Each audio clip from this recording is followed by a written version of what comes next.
Welcome to this predicted paper from onmaths. This paper represents the best guess for the upcoming exams. Please use this paper in addition to your other revision. You can complete a unique version of this paper by going to our onmaths site. Onmaths is full of free content to help you prepare for your exams, such as topic-based papers, demon questions, and mini mocks. If you like what we do, please consider subscribing. For this question, it's really important that we understand what the words sum and product mean. Now, sum just means add, and product just means times. So we're going to start by adding the 5 and the 4. So that will equal 9. And then what we're going to do is find the product of 9 and 7. So we're going to multiply them together. 9 times 7, which is 63. So our answer is 63. If there were 39 people on the bus and 4 people got off the bus, that would leave 35 people remaining on the bus. So the fraction of people staying on the bus is 35 out of the 39 people on the bus. So our answer is, as a fraction, 35 over 39. We can't cancel that any further. For us to create the smallest number, we need to pick the smallest digits at the start of the number. So the smallest digit is 3, then the next smallest digit is 4, next smallest digit is 5, then the next smallest digit is 8. But it wants it to be an odd number, and this is an even number. So we have to move that 8 forward 1 and have that 5 at the end. So the smallest odd number is 3,485. So we're going to start off by writing the sequence out. And what you might notice straight away is that each of the terms is increased by 2. And so we're asked to find the next 2 terms. So we're just going to keep this pattern going. So increase it by 2, that would be 20. Increase by 2 again, and that would be 22. Something to realise in this table we're given in this question is that the triangle has 3 sides, quadrilateral 4, pentagon 5, and hexagon 6. And that number is just 2 less than the number of faces. So basically, if you've got the number of sides, you add 2. So 4 plus 2 is 6, 5 plus 2 is 7, and 6 plus 2 is 8. So if we've got 20 sides, and we just do the same thing, so we're just adding 2, then we should have 22 faces. So our answer is 22.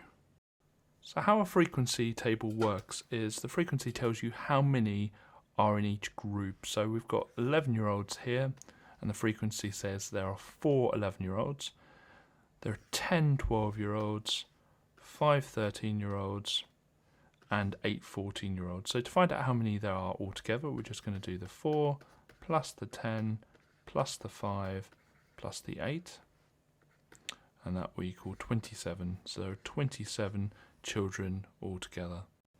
So we're going to start by doing a circle at minus 13 and a circle at minus 6, and x is between those values, so we're just going to join them up with a line. Probably move my circle down a little bit. Okay, the next thing to do is figure out which of these dots are going to be filled in. So if it can equal that number, it gets filled in. So it can equal minus 13, so I'm going to fill that in. But for minus 6, it can't equal that, so it becomes a hollow dot. Let's rewrite this expression, but with a times sign in, so v times w squared. Now w squared just means times by itself, so we can rewrite that as v times w times w. Okay, so we know v is minus 10, so minus 10. And we know w is minus 4, so it's times minus 4 times minus 4. Okay, so when you multiply, it doesn't matter which order we do it. So what I'm going to do is I'm just going to do these ones first, and I'm going to ignore that times minus 4 at the end. So minus 10 times minus 4, that's a minus times a minus, which is a positive, 10 times 4, which is 40, times minus 4.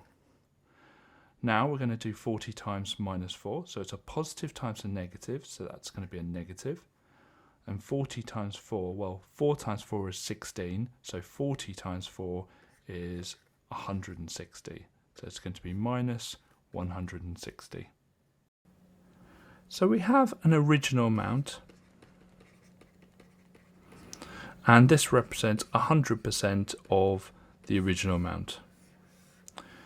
The new price, or new amount, represents 113% because it has said that it has gone up by 13%.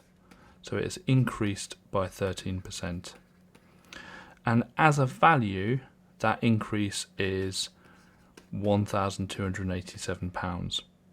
So it's 13% of the original. It's gone up 13% of the original price. So what we're going to do is we're going to work out what 1% of the price increase is. Instead of 13%, we're going to work out what 1% is. And we're going to do that by dividing the amount by 13, and we get 99. So 1% represents £99. So 1% of the original represents £99. But the new amount is 113%. So we need to times the £99 by 113, which gives us £11,187. So the picture is now worth £11,187. You will need to use a paper and pencil to do this physically. You can't really do this on the computer. And make sure you have a ruler and a compass. So the first thing we're going to do is draw our 10 centimetre line. And we're going to get our compass and we're going to measure the 6 centimetres for the left hand side. So we're going to measure 6 centimetres on our compass. And we're going to just put a little arc there. Going to do the same on the other side for 8 centimetres. So we're going to do our 8 centimetre arc from the right hand side, and we're going to put the point of the compass here. It should be like that. And you can see where the two arcs overlap, which is here, and we can join these up with straight lines. And it says to measure the angle X, so we're going to need a protractor for this bit. I'm going to put our protractor here with the crosshairs matching here. So we're going to be looking at the inside, the outside one, and it comes up as 37 degrees. So our answer is 37 degrees. So you do need to know the parts of a circle. So the full distance around the circle is called the circumference. If you've got a little bit of it, it's an arc. If you've got a line across it, that would be a chord. And the part that's kind of trapped in there is called a segment. Then if you've got a line across the circle going through the centre, that's a diameter. If you've got a line just going to the centre, if I can draw it properly, then that's called a radius. If you've got a line that touches the circle just on one point, like that, that's a tangent. But in this case, we have a sector. So we have a set of vertically opposite angles here and here. And we're going to start with those because we have to find out what m is before we can work out what x is. And vertically opposite angles are always equal, so we've got 13m plus 39 is going to equal 2m plus 149. And we're going to get our lines in there because we're going to solve this. And to solve this, we first of all take away the smaller amount of m, because we've got m's on both sides. We can't really cope with that when we're solving. And so we've got a 13m and a 2m. So we're going to remove the 2m. We're going to take that away from both sides to start off. And so we're left with 11m plus 39. And we've just got the 149 on the right hand side. Next we're going to remove the number. So take away 39 from both sides. And we've got 11m is equal to 110, and then we're going to divide both sides by 11 to find out what m is. So m therefore equals 10. So we know if m equals 10, we can then work out x, and the way we can do that is the fact that this one and this one are both on a straight line, so they are both on this straight line here. So we know that they've got to add up to 180. So let's write that down.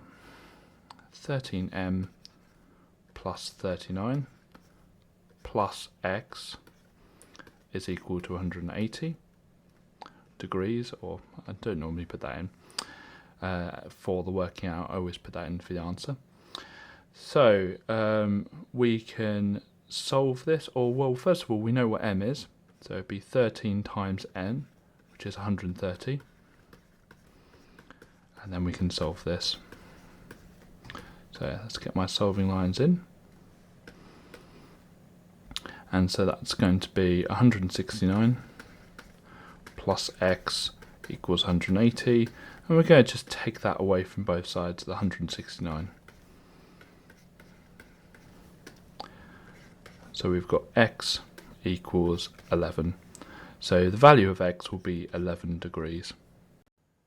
So adjacent angles in a parallelogram add up to 180, and the reason for that is that we've got a set of parallel lines here, and both of these angles are within that set of parallel sides, so they're actually co-interior, interior, or allied angles, whichever you choose to call them, and so we know that they're going to add up to 180. So we're going to do 180, take away the 61 we already have there, which is 119. So our answer is 119 degrees.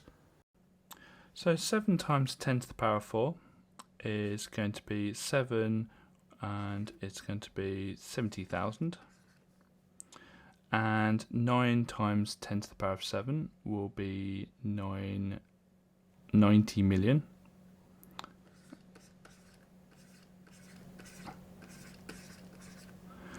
And so when you add them together, you get 9007000. Now, if you have access to a calculator, if this is on the calculator paper, then you can just type it into your calculator. Some people think there's a quick way of doing this, like adding the 7 and the 9. There isn't. You've just got to work out what this number is, work out what this number is, and add them together. So I'm going to start just by writing out the equation, and I can put my lines in. Okay, we're asked to make x the subject, so we're going to first of all add 10 to both sides. In fact, I'm just going to move all this over a little bit so I've got a bit more space. Okay, so we're left with m plus 10 on the left hand side, and we've got 1/7 x on the right hand side. Now, to get rid of the 1/7, what I can do is just times both sides by 7. So 7 brackets m plus 10 equals x. So x therefore would equal 7 brackets m plus 10, but it says expand your answer fully, so we're just going to expand the brackets. 7m plus 70. To work out the mass, we will need to find the density and the volume. Density is given to us in the question, but volume isn't, so we need to work out what the volume of this cuboid is. So the volume is just the 33 times the 7 times the 22. So that would be 5,082, and that would be centimetres cubed. And we need to write down the formula for density. So density is the mass divided by the volume. So rearrange this to get mass on its own, because that's the thing we're looking for. So mass equals density times volume. Density is given to us in the question as 2.1 grams per centimetres cubed. Times that by the 5,082 for the volume, and we get the answer of 10,672. And then that will give us grams, because our density is in grams, so that is grams, but the answer is asking for kilograms. So to convert that to kilograms, we just divide by 1,000 and we get 10.672. Then we need to round that to 2 decimal places, and so that would be 10.67 kilograms. Now, between A and B, the shapes haven't changed size, so it's not an enlargement. They haven't rotated or they haven't mirrored, they've just moved. And the word we use for that is translation. So this has been a translation. And for a translation, we need to find out how far right they've gone and how far up they've gone. So we pick a point that we know on both shapes, and I'm going to pick the top left. And we count how many jumps we jump to the right. So 1, 2, 3. So we do 3 jumps to line it up with the other one. So there's a 3 at the top to say 3 to the right. And then we count how far up we have to go. So 1, 2, 3, 4. Now we've actually had to go down. And whenever you go down, it's like having minus up. Okay, down is minus up. So it's going to be minus 4 because there were 4 jumps. So for this frequency polygon, what we've got to do is work backwards to work out what the table was that created it. So we're going to just draw a starting of a table. And we're going to have our midpoint first. Then our like money spent, our intervals, and then our frequency. So the first midpoint is at 40. And we can see here that that was, just get rid of that, that was between, like that was in this group here.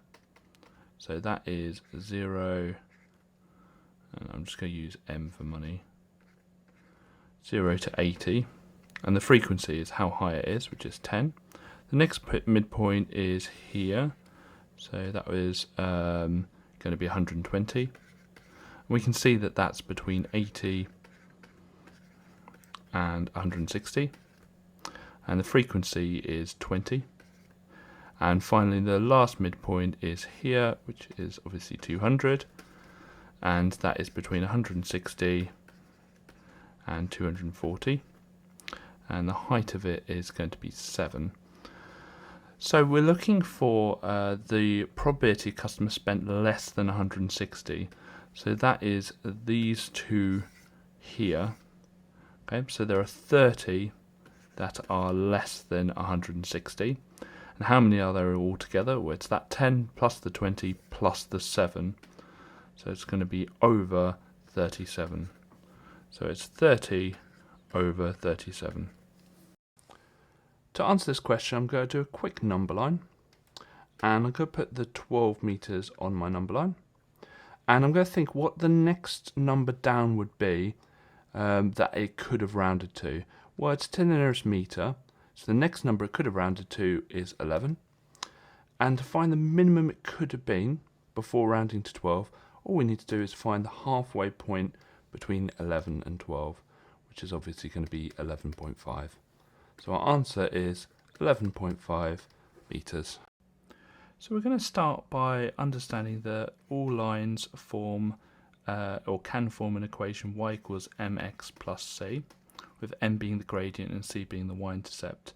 It says here the gradient is -2, so we've already got a bit of a head start with this, but we don't know what the y-intercept is. So we're going to use this first set of coordinates to work out what the y-intercept is. So y is -31 and x is 15. And we're going to use this to solve and find out what c is.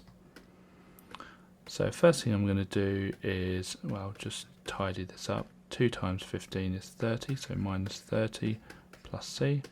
And I'm just going to add 30 to both sides to get c on its own. So that would be -1 equals c. So c is -1.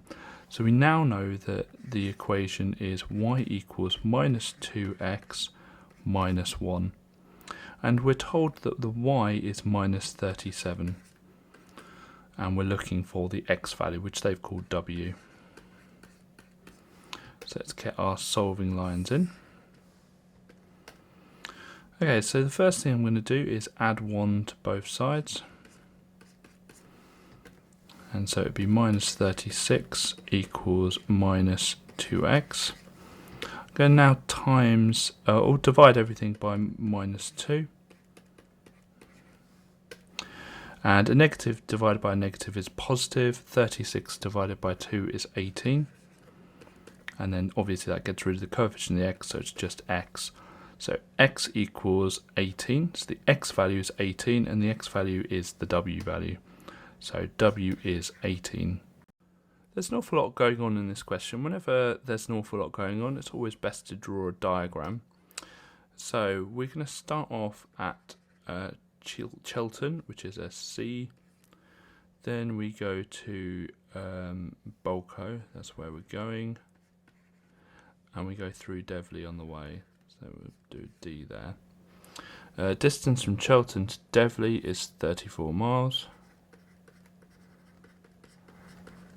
Distance from Devley to Bovlo is 16 miles. So I'm just reading through the question, adding it to my diagram. David leaves Chelton at 9 o'clock. He drives from Chelton to Devley an average speed of 68 miles per hour. And what speed does David travel between Devley and Bolko to arrive at 9:45? So the whole duration of this, the whole thing needs to be 45 minutes or 0.75 hours. And the entire distance is 34 plus 16, so that would be 50 miles. Okay, now having a look at this, we need to find out what time David was at Devley. So we're going to use our speed, distance, time triangle. So speed equals distance over time. And we're covering up the time, because that's the one we want. So it's going to be time equals distance, which is 34, over speed, which is 68. So we're going to do 34 divided by 68, which is 0.5. So it would be 0.5 hours. So that would be half an hour. So we will be at Devley at 9:30. So that means we've got 15 minutes left. Okay, so we've got 15 minutes to travel the 16 miles. So this time we're looking for the speed. Okay, so it would be speed equals the distance, which is 16 miles, over time, which is 15 minutes, but we need that in hours, so that would be 0.25 hours. And so what we can do here is times top 1 by 4 to get rid of the fraction. So it becomes 64 over 1, or just 64 miles per hour. So our answer is 64 miles per hour. So we know that the exterior angle is equal to 360 divided by the amount of sides, which we can just call n. And something you can do is actually just swap these two things around. And we can say that the n, the amount of sides, is 360 divided by the exterior angle for a regular polygon. So we just do 360 divided by 5, and that gives us 72. To see if a number's in a sequence, we get the nth term and we get it equal to the number we think is in the sequence. And if the number is in the sequence, then we'll get a integer for n. If the number's not in the sequence, then we'll get a decimal. So we're just solving this now, and we're doing 135 take away 24, which is 111. And then we're going to divide both sides by 10, and you're probably already seeing the fact that it doesn't work exactly, because n is 11.1, which means that Prisha is wrong. 135 can't be in that sequence. So to find the locus of points that are 10 centimeters away from a point, you need to measure 10 centimeters on a pair of compasses, and then you put the point at A and draw them. Now I'm going to try my best to do this. It's probably not going to look perfect, but I'll do my best. And the length here, which is supposed to be, probably isn't exactly, but this part here is going to be 10 centimeters to get the full marks, and obviously you want the circle to be a little bit nicer than the one I've drawn, but try and get it as perfect as you can. And the best way of doing that is just don't push down too much and just move the page around with your compass being stationary. So we're going to first of all work out where 9 is on the y-axis. Well, we've got 8 here and 10 here, so 9 will be halfway in between. And what we're going to do now is just draw a line across at 9, and then wait until it hits the line, and then we're going to draw a line down, and you can see here that x is 1. So our answer is that x equals 1. So we're going to first of all work out the curved surface area, which is just this bit here, not including the top and bottom. And the formula for that is 2 pi r h.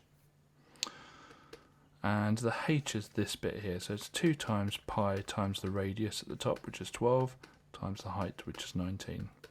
And that gives us 1432.566, blah, blah, blah.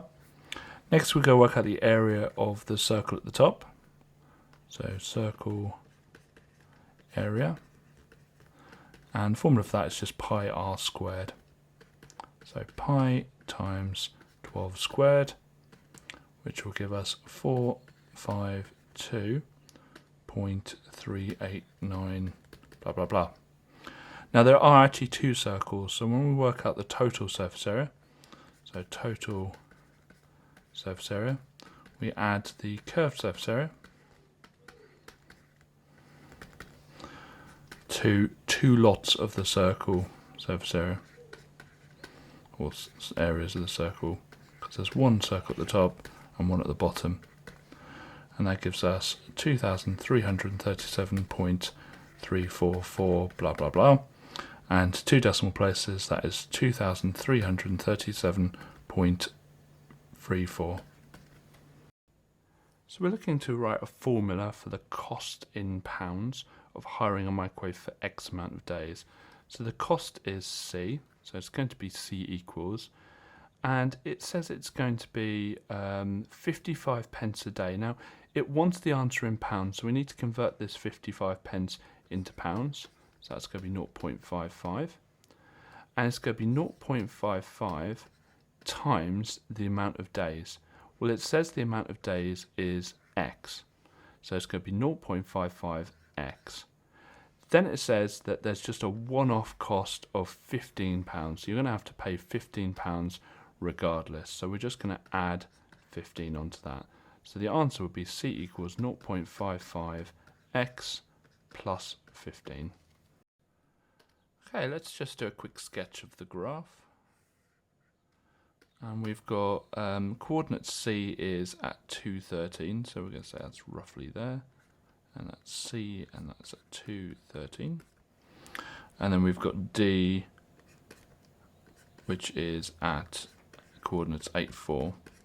And we're just asked to find the length of the line segment, so this length here. Now what I can do is I can draw in a right angle triangle here, like so. And we've got the right angle there. And we actually know 2 of the lengths. So if it's 13 high for C and then 4 high for D, that means that this length here is going to be 9. The x coordinates are 2 to 8, and so that's a difference of 6. So, and we're looking for the last one. So with Pythagoras, we are going to label the sides.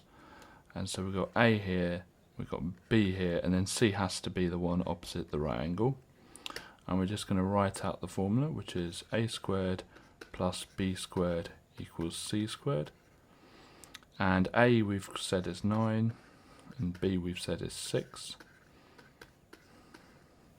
And so when you do that, you get, what, 117. Then we're going to just quickly solve it by square rooting both sides. And so we're going to square root 117, which is 10.816 blah blah blah. And it says it wants 2 decimal places, so our answer will be 10.82. Now we know for all linear graphs, we can write the equation as y equals mx plus c, with the m being the gradient and the c being the y-intercept. And here we're given a linear graph, so we're going to first of all work out what the gradient and the y-intercept are. So I'm going to start with the gradient, and the gradient, there's a formula of change in y over change in x, and you can write that as the second y coordinate take away the first y coordinate over the second x coordinate take away the first x coordinate. And so that's going to be second x coordinate is 132, take away the first x coordinate, which is 111, and then the second x coordinate, which is 18, take away the first x coordinate, which is 15. And when you do that, you get 21 over 3, which is 7. So we can rewrite our equation now because we know what m is. We know that m is 7, but we still don't know what c is. But we do know a situation where we know x and y for a coordinate. In fact, we know 2 of them. So what we're going to do is substitute in those values of x and y to find out what c is. So y at the first coordinate is 111 equals 7 times x, which was 15 for that first coordinate, and then plus c. So we're going to get our solving lines in. And the first thing we're going to do is work out what 7 times 15 is. So 7 times 15 is 105. And we're going to subtract that from both sides. So take away that 105 from both sides. And that leaves us with 6. So c is 6. So we're going to rewrite the same equation again. But we know that the gradient is 7. And we know the y-intercept is 6. So we can actually just write that in as our answer. 7x plus 6. So for this question, we need to understand the different types of graphs from different functions. So if we have a reciprocal graph, it looks something like this and like this. It could be the other way around, and it could be distorted, but it basically goes down to a point along here. It goes to infinity, and it goes to infinity along a point over here. And obviously those positions could change. Then we've got a linear graph. A linear graph is just any straight line, so just any kind of straight line, either up or down. And this doesn't look like either of those. Then we've got a exponential graph. An exponential graph just starts really small and then just really increases like that and just keeps going up. And here we kind of have that, obviously the other way around, it starts going down. But here it's actually going up, so it can't be a reciprocal graph. So the graph that this is, or could be, is a quadratic graph, because it's a nice U shape. So if we carry this on, it could be a nice U shape. It could also be a cubic graph as well. So it could go up and then down and then up, and that's a cubic graph. But the most obvious one is a quadratic graph. So quadratic function. So we need to first of all work out what the length of the side of the square is. And to do that, what we do is we get the 44v to the power 4 w to the power 5, and we just divide it by 4. And to do that, all we need to do is just divide the coefficient by 4. So it'd be 11v to the power 4 w to the power 5. Some people will try and do something with the v to the power 4 w to the power 5, but if you think about it, if I just draw out my square, if it's 11v to the power 4 w to the power 5 all the way around, when you add, you don't add the v to the power 4 w to the power 5. It's just going to be 11 lots, another 11 lot, another lot of 11, and another lot of 11. So it's 44 v to the power 4, w to the power 5 in total. And to work out what the area is, we obviously are going to square that. So we're going to do 11 v to the power 4, w to the power 5, and we're going to just times it by itself, which is what squaring means. Okay, so we're going to times the 11s together, so that's going to be 121. Going to times the v to the power 4s together, and remember with indices, if you times two powers of the same base, and they're both v, then we just add the powers together, so that'd be 8. And we're going to add the w to the power 5s together, so that makes 10. So it's 121 v to the power of 8, w to the power of 10. We're told here that y is proportional or inversely proportional to x, so we put 1 over x because it's inversely, and inversely means it's going to be proportional to 1 over. Going to replace that proportionality sign for an equals, and to do that we need to multiply the right hand side by k, so it becomes k over x. And we're told that x is 7.9 when y is 10.27, so we're just going to substitute those both in so that we can find out what k is, what our constant is. I'll do a bit of simple solving by multiplying both sides by 7.9. When I do that, I get that k is 10.4. Going to rewrite our equation we wrote here, but this time with our k value in, which is 10.4. And we're asked to find out what y is when x is 8. So we just do 10.4 divided by 8. And when we do that, we get 1.3. So this question will probably need a Venn diagram just to make it a bit easier. So I'm going to draw a Venn diagram. You don't need to. If you can work out how to do this question without, you can do. But I think this is a really tricky question to do without a Venn diagram. So it says that they picked two activities. It was either painting, which I'll put as a P, and sport, which I'll put as an S. So let's start filling in the information it gives us. So 11 picked painting and sport, so that will go in the middle because that is painting and sport, and 11 didn't pick painting or sport, so they can sit on the outside. Now here's the problem. It says twice as many people picked sport than painting as one of their activities. So it's saying that the total number in, and let's just show it, the total number in the sport circle is twice as big as the total number in the painting circle. Now, what we can do is we can say, okay, so if the painting we label as x, then the sport will be 2x. But if you look, we've already got a number already in the sport, that 11 there. So in algebra, this will be 2x, take away the 11 that we already know about. And the painting is the same. We know the whole thing is x. So what we're going to do is we're just going to take away the bit we know there, which is the 11, and it will be x minus 11. Now we know that there are 66 students in total. So what we can do now is add up all of the parts of the Venn diagram and get it equal to 66. So x minus 11 plus 11 plus 2x minus 11 plus 11, and all of that will equal 66. This is going to be some solving, so we're just going to put our lines in. Now here we've got x plus 2x, which is 3x. And if I put my tool right, there we are.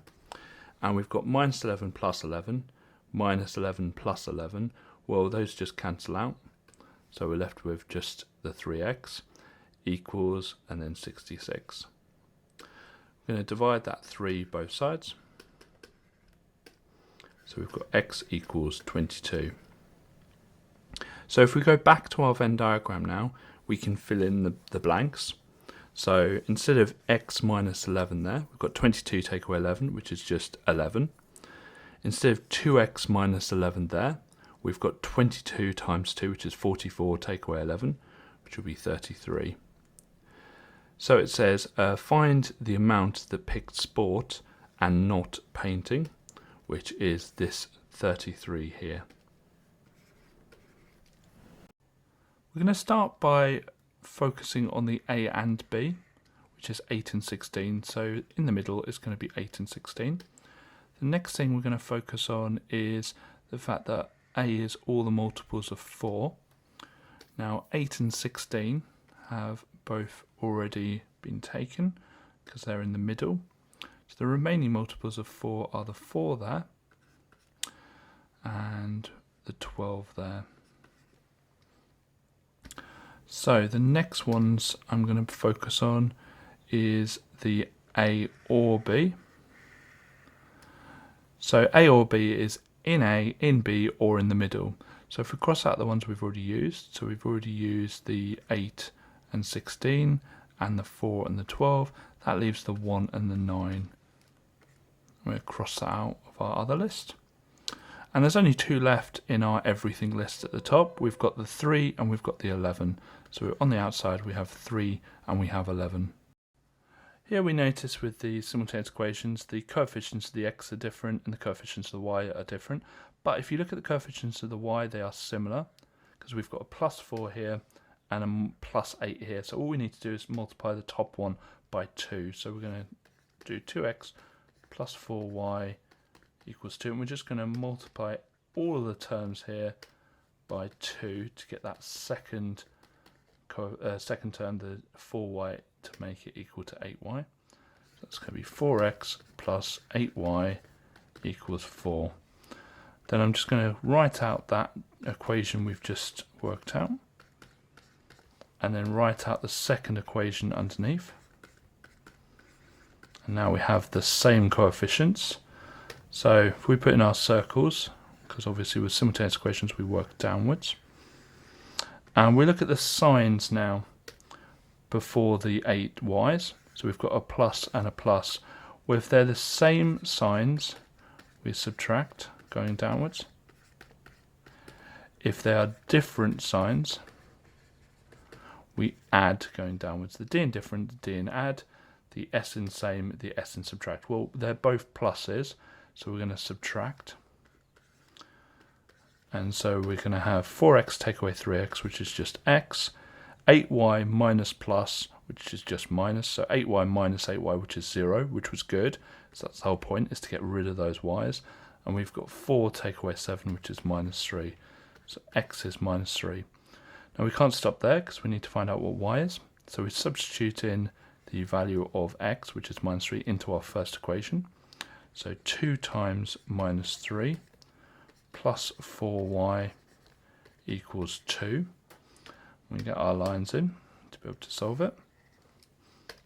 So the first thing I'm going to do, well, 2 times minus 3 is minus 6. So we're going to add 6 both sides. And so we've got 4y equals 8. Then we're going to divide that 4 from both sides.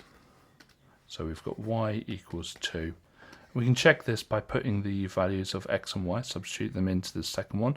So 3 times minus 3 plus 8 times 2, and that does equal 7. So we're going to start off by finding the multiplier, and we start off with 100%. It's an increase of 3.4%, so we get increase 3.4%, and so that would be 103.4%. And then we need to make that a multiplier, so we're dividing it by 100. And so that would be 1.034. So anytime we times a number by 1.034, we'll increase it by 3.4%. So it says that we start off with 1,700. So what we're going to do is we're going to type in 1,700 into our calculator, then we're going to press the equals button. And what that does is it stores the 1,700 in memory. Then every time we press the A and S button, it's going to remember what the current number is, and we're going to then times that by 1.034. So at the moment, the current number stored in memory is the 1,700, times by 1.034 will increase the 1,700 by 3.4. Press it once, and it gives us £1,757.80. Now, when we press it again, that would be after the second year. So it puts in the 1757.80, it puts that in as this answer here, and then raises that by 3.4%. So we've got to keep pressing equals and count how many times we press equals to get to £1,743.26. And you'll find that on the fourth press of the equals button, you will get £1,943.26.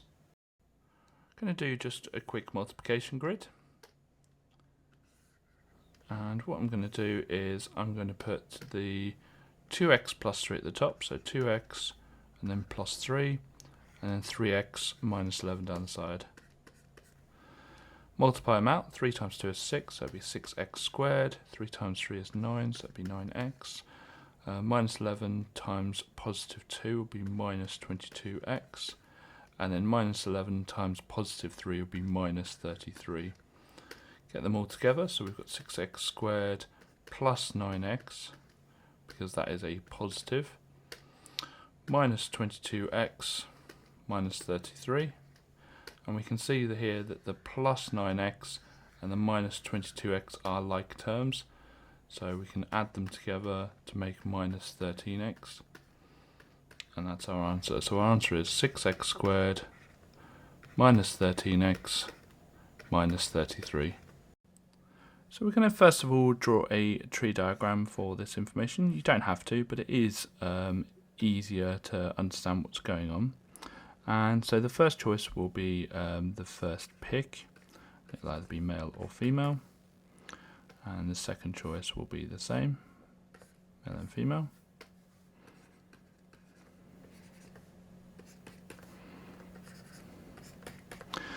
And looking at the questions, there are 3 male names in the hat and 5 names in total. So the fractions for the first one will be 3 over 5. If there's 3 male names, there'll be 2 females. Now, if we've picked a male name already, there'll be 2 left and 4 left in total. If we haven't picked a female, there's still 2 females, but there's 4 left in total. If we picked a female, there'd still be 3 males and only 4 left in total, but there'd only be 1 female left. 1 female name left and 4 left in total. Okay, we're looking for the probability that the genders of the names are different. So looking at the outcomes, the outcome here would be male-male, that's not what we're interested in. Here would be male-female, we are interested in. Female-male, we are interested in. And female-female, we're not interested in. So we're not interested in these ones. And the way that tree diagrams work is as you go along the tree, any fractions you go across, you multiply together to find the outcome. So this will be 3 over 5 times 2 over 4. And I realise I could cancel 2 over 4, but I generally cancel at the end. So 3 times 2 is 6, 5 times 4 is 20. We're going to do the same with the other root. So 2 over 5 times 3 over 4. So 2 over 5 times 3 over 4, 3/4. That would be 6 over 20. Now we're looking to see whether it was male and female or female and male. And the word or in probability means add. So it'd be 6 over 20 plus 6 over 20. And this is the probability of different, which will be 12 over 20. Now 12 over 20 will cancel to 3 over 5, or 3/5. You can complete a unique version of this paper by going to our onmaths site. onmaths is full of free content to help you prepare for your exams, such as topic-based papers, demon questions and mini mocks. If you like what we do, please consider subscribing.